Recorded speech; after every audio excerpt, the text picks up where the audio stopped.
Y'all already know what it is. Jay Williams, Let's Live Life, and we're back. Some of the biggest lies I heard dudes tell. Man, these dudes can tell some whoppers, man. Some of these dudes really believe the things they're saying. You'll find out along the way that there's a lot of liars in prison, a lot of con artists. And these dudes get exposed by one way or another. But y'all got some funny stories for y'all today, so y'all already know what time it is. So let's relive it. Now, I got to give credit where credit's due. Some of these guys are smart. When I mean smart, they're dumb smart, but they're smart on their lies, on their get-rich schemes. So today I'm going to tell y'all about Doo-Doo. You probably said, Doo-Doo. Two brothers, Doo-Doo and Stink Pot. This is really their nicknames. Doo-Doo and Stink Pot. Doo-Doo and Stink Pot didn't have nothing. They would get small amounts of money sent into them maybe once a month. I don't know who was sending the dudes money, but they were just, when it came to prison, they were bums. Let me hold this. Let me get a soup. Hey, man, you got a shot of coffee? Like, hey, can I get a soda? Can you pour some in my cup? Those type of dudes. Doo-Doo comes to everybody one day, and his mail comes in, and he got some legal mail. You get regular mail. Then if you get something from an attorney, a lawyer, a law firm, it's called legal mail. He got some legal mail. So he takes it, goes, sits on his bunk, looks all super sad, crazy in the face, and he comes showing us all this letter. And these dudes really never used the phone. He's showing us all this letter. Allergies are killing me. That's saying his grandmother died and he is inheriting all this money. A whole bunch of money. Stink Pot didn't get a letter, but his brother Doo-Doo did. We're in the same dorm at the last place I'm housed at, right? He shows everybody. And I'm talking about, this is big money. I mean, we're talking about hundreds of thousands of dollars is about to be his. Says it's going to be released to him immediately. And, you know, so he's going to have his people just start strapping his books up, sending him thousands. He's taking this letter to different store box guys, showing it to him, and they're like, you can get whatever you want. You know what I mean? They're blessing him. Taking it to the weed guys, they're giving him weed. Taking it to everybody that's got anything he wants. And he is on because he has got this letter that states that his grandmother died and that he's been left a big chunk of money, right? Month goes by, dudes ain't stressing because they knew it was going to take, you know, maybe a month or so before he got his money. But they knew that once he got his money, they were going to get paid. Stink Pot's not saying anything about the deal. People are like, we're sorry to hear about your grandma. He's like, yeah, I appreciate it. He's kind of keeping quiet on it. We all go to visit. Not all of us. I got called for a visit. A bunch of other dudes got visits. It was on a Sunday. And I go in the visiting room, and there sits Stink Pot and Doo-Doo with their grandmother. His mom, some little kid. And I know it's his grandma because I had seen her before. I had seen pictures of her. You know, you got lockers in there, and the locker doors are open. All your pictures are hanging. And he had pictures of his grandma in his locker. His grandma's sitting in the visiting room.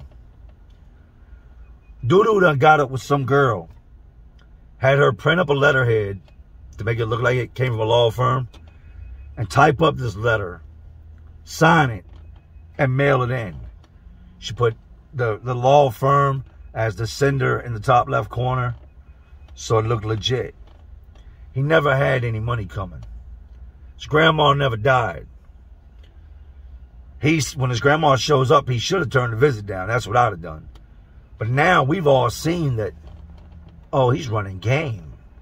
Like, his grandma ain't dead. What's he going to try to say that his grandma from the other side of the family died? Because he clearly told everybody which grandma it was. Y'all know the one that be coming to see me, blah, blah, blah, blah. He had planned on getting shipped to another compound and was thinking, hey, you know, I can get a whole bunch of stuff from people and bounce before they find out it was a lie. Our visits are over. We're going through the back to get searched. And when we go through the back, Doo-Doo tells him, y'all can't search me. He don't have anything on him. He hasn't picked up anything illegal, but he's got to find a way to go to the hole. Because now, when he gets back to the building, these wolves are going to eat his ass up. He owes a lot of dudes money. He owes dudes money in every single building, in every pod. He owes a lot of people money. He owes thousands of dollars to these guys, and they're going to do something real bad to him, each and every one of them. Tells the guard, nah, I don't feel like getting searched. You know, boy, you better take your pants off. So they come back there, they make this big-ass scene, they get to tussling. They take him to the hole. He goes to the hole, refuses to come out the hole. Now, I've told y'all before that you are who you hang with. If your homeboy gets in some shit, you are in some shit. If your homeboy starts a bunch of problems, you've got a lot of problems. Well, Doodoo's done left him and went to the hole now and left his brother Stinkpot behind. Stinkpot's telling dudes, man, I ain't never co-signed that shit. I didn't never say she was dead. Dudes like, yo, I told you I felt bad. Like, sorry to hear about your grandma. And you was like, thank you, thank you, thank you. You knew what was going on. Stinkpot's like, mine. And before Stinkpot can even finish his sentence with the first dude, he gets slapped upside the face. Jacked up, slammed up beside the washing machines and told, y'all gonna get my money one way or another. Or you already know what it is. You're going to leave out of here in the bag. Stinkpot got his ass beat several times. Dudes was beating Stinkpot up in the bathroom. He went out on the yard that night, got beat up, didn't go back on the yard since then. Stinkpot ended up checking in, being in the hole, in a cell next to his brother Doodoo. Refused to come out the hole. Just like that, Stinkpot and Doodoo both got shipped. Who thinks to get a fake death letter mailed in claiming they got an inheritance so that they can get money? You got to be messed up in the head. First of all, to lie and say one of your relatives is dead, put that bone on them. Because what if she would have died right after you said this? That would have been your fault and your conscience. Like, you talked this into existence. But yeah, man, these dudes can tell some crazy lies. But like I told y'all, and y'all know what I'm about to say, it always ends bad. Now, the next story I got for you, this dude was the definition of a pathological liar. If he was talking, he was lying. He had to be in every conversation. Everything you had, he had. Everything you did, he could do better. He was one of those dudes. Dude was from Petersburg. I can't remember his name, but if anybody's watching, he would have came home from jail in 2005, and I heard he got shot in the eye and lost one of his eyes. Light-skinned dude, curly hair, lives out Petersburg. I don't think he's dead. They said he lost his eye during the getting shot thing. But if y'all know who I'm talking about, drop his name in the comment section. And I'll give you a reward, man. We'll look something up, link something up for the lookout on the name. But I was in jail with this dude. Light-skinned, curly dude, probably 5'10", maybe 185 pounds. Had that pretty hair. You know what I mean? It looked like he had put activator in it or something. He had just pretty curly hair, you know, faded on the sides with the curls on the top. This dude would always come, you know, at the time I played tunk, spades, pinochle, dirty hearts, poker, whatever. He would always come to the poker game. And during the poker game or whatever game we were playing, this dude would start talking.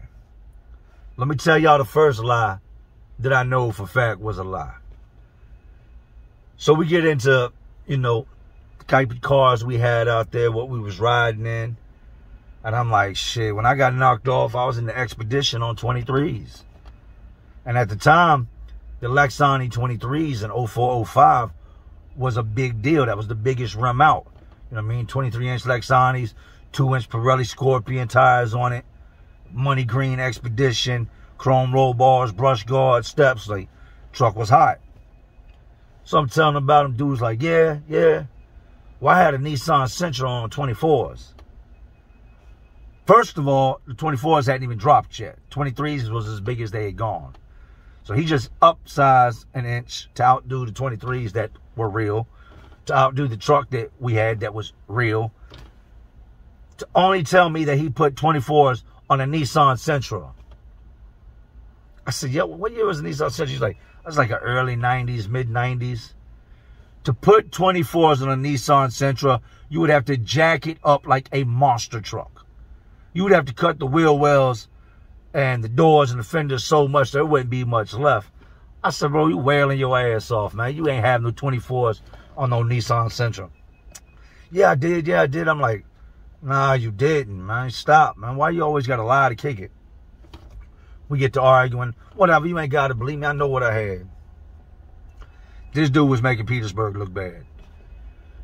So then we get to another conversation comes up, you know, later on in the bid. Might have been, you know, a couple weeks away. We out there again playing cards. And, you know, I'm showing them pictures of my dogs, the pits I had at the time. And, damn, I miss my dogs. Like, my dogs would be dead by the time I get out. I had 3 pits when I got locked up. Dude's like, man, I got my pit's the sweetest pit ever. My pit got gold teeth. I said, hold on. What? He was like, yeah, you ain't know you can get your dog gold teeth. I said, come on, bro, stop. Stop. He didn't stop there. He argued that he had took his dog and had his dog's teeth pulled, and it had a mouth full of gold teeth. I said, so you got a pit bull with gold teeth? He was like, whole mouth full of gold teeth. You wailing your ass off. So then he goes on to talk about how his dog has a tattoo on its stomach. He's like, my dog got the Thug Life tattoo, something along them lines, across his stomach. My dog's whole stomach is tattooed. I said, bro, ain't no way in hell. I said, if you even start a tattoo gun up and put the vibrating motor next to my dog's going to eat your ass up. You're not about to tattoo none of my dogs or poke them with a needle. They will bite your ass. Oh, no. We gave the dog a whole bunch of Percocets. The dog went to sleep. And then we tattooed the dog. You know what I mean? I had my homeboy shave the dog's stomach. Yeah, my dog, his whole stomach is tattooed. I said, oh, my God, bro. If you give your dog a bunch of Percocets, it's either going to die or projectile vomit all them shits up until there's nothing left in its system. It's not going to knock the dog out. The dog is going to poop everywhere. The dog is going to throw up everywhere and probably die. It might not die, but it's definitely not just going to pass out. Its body's going to reject him. It's not a human.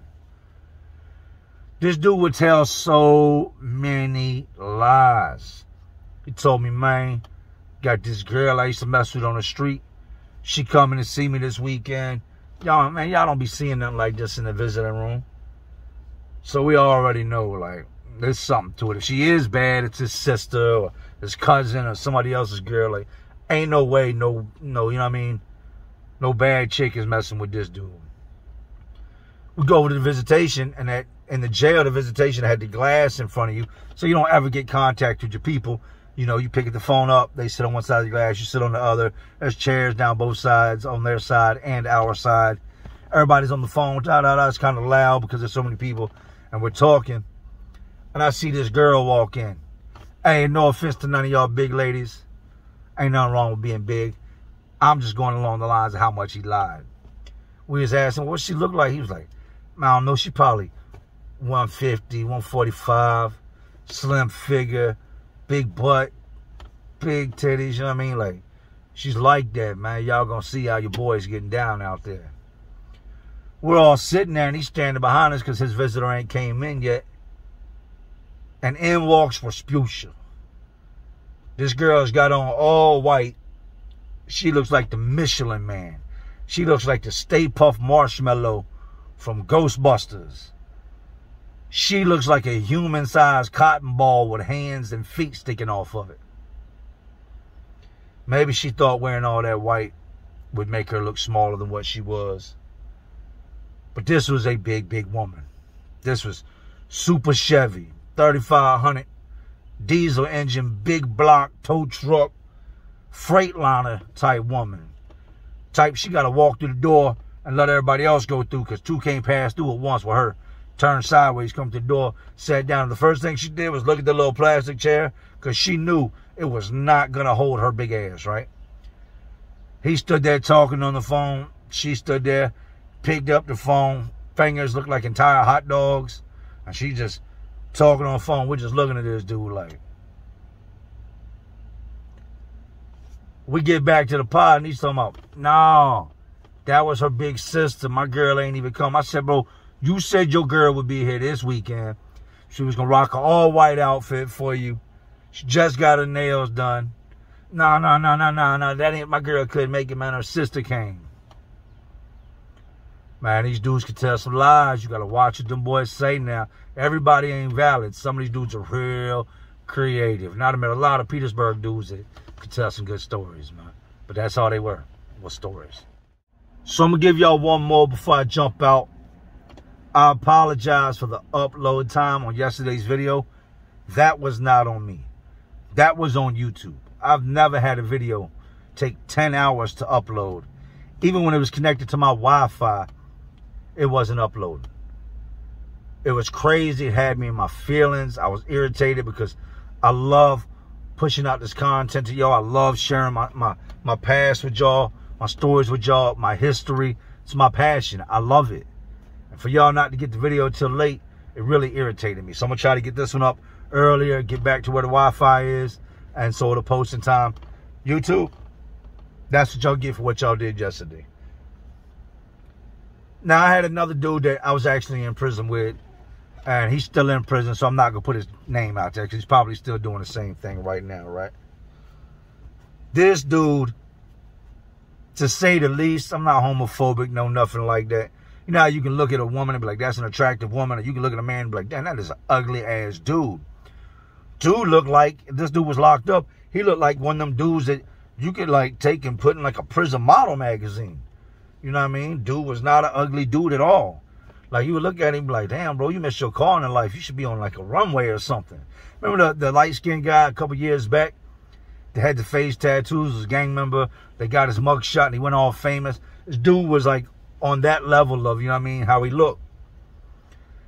He kept, and when I mean he kept a bad chick coming to see him.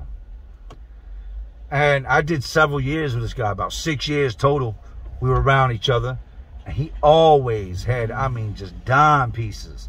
Flawless females coming to see him. Then out the blue, you would stop seeing that female and a new one would show up.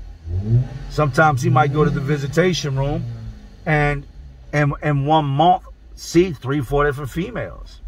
And all of them were like the type of stuff you're like, damn, you ain't used to seeing this in prison. You used to seeing the, you know, the scragglers or the ones that guys were with prior to getting locked up. But you're not used to seeing one guy have so many bad, different type of females come to see him, right? Several occasions he got to arguing in the visitation room over his release date. I was never in there to hear it, but guys come back like, man, he almost got to fighting. This girl was ready to beat his ass in the visitation room. Talking about, you lied to me. You said you come home next year. You said you come home next year. And he would just get up and walk out. Like, well, don't come back and see me then. He was real big into the prison pen pal websites, writerprisoner.com, Friends Behind the Wall. Like, he was into these websites of posting his pictures, his story, his release date, and he was striking off of it. Women were coming to see him. They were sending him money. They were writing him based off his looks, based off his gift of gab, how he put his stories together and the things he said when it came to posting his picture on these websites. This guy was striking gold.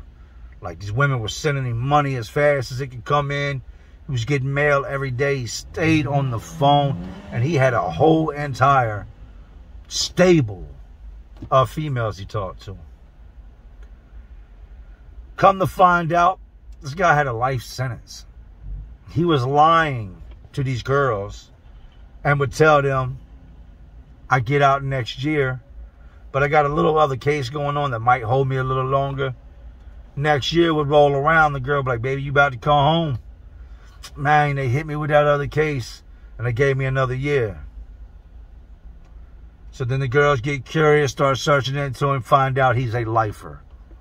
He did this with a lot of women. Women hung around for years, and the following year would come around, he'd be like, they still ain't gave me a release date. Another year passes. They're in love with him, still coming to see him. Oh, man, I think I might have to do one more year, and I'll be home. Knowing that he ain't never getting out of prison. No possibility of parole. Never going home. You're leaving this bitch in a black bag. You're going out on a board, out on a gurney, into the back of a hearse. When you leave here, you'll be old and dead, or young and stabbed up, or have died of a disease. But you're not ever walking out of here on your own 2 feet. The women never slowed up. When I left, he was running the same exact game on everybody he came across. I'm getting out next year. Just hang in there, baby. When I come home, hey, it's me and you. We're going to get married. I'm going to take care of you. I'm going to take care of all your kids. Take care of all your sister's kids. Oh, man, we're going to do it. I'm telling you. When I get out of here, it's on. Just stick with me. Rock with the kid. Some liars in prison, man. Always check into these dudes. Do your research. Do your math. And if the numbers don't add up, something ain't right.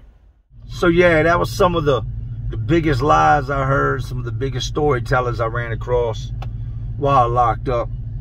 Just 3 out of thousands, man. Some of these dudes ain't got nothing better to do than lie all day. Because the truth is not what they want you to know. They don't want you to know that they was out there doing this and doing that. Everybody is a killer. Everybody's a drug dealer. Everybody's this. Everybody's that. Nobody's a chomo. Nobody's a sex offender. Nobody was smoking, drugs. Nobody was living on the streets. Everybody was balling to hear them tell it. You already know. These detention centers, prisons, jails, facilities, they're all just crazier worlds inside of this already crazy world we live in. And y'all know what I'm doing. I'm just trying to keep y'all entertained. Are you not entertained? And like always, this is Jay Williams. Let's live life. To all my real ones, and there are some real ones watching, because y'all still watching me. Y'all know how we do. Salute.